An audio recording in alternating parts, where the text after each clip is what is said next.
I'm Adwait. How's it going? Welcome to Art with Summer Learning, a journey to excellence.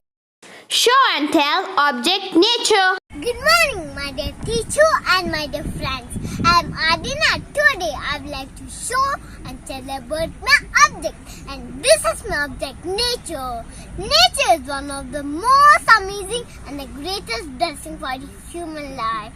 Nature teaches us the great lessons in our life. Look at the sun. It teaches us to lead a meaningful life, live life with punctuality, fall and fail but try stronger each morning. Look at the sky. It teaches us there's no limit. We can go as high as we want to. So aim high, dream big, the sky's the limit.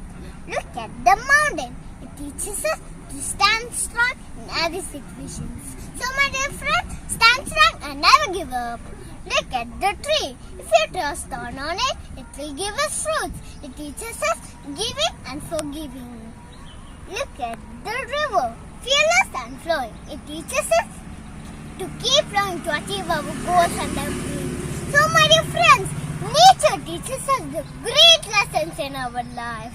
The lessons of giving, forgiving, sharing, caring, sacrifice and tolerance. So my dear friends, protect our nature, the best gift of God. Stop pollution, protect water resources, grow more trees. Thank you. Keep watching and press the bell icon for more videos.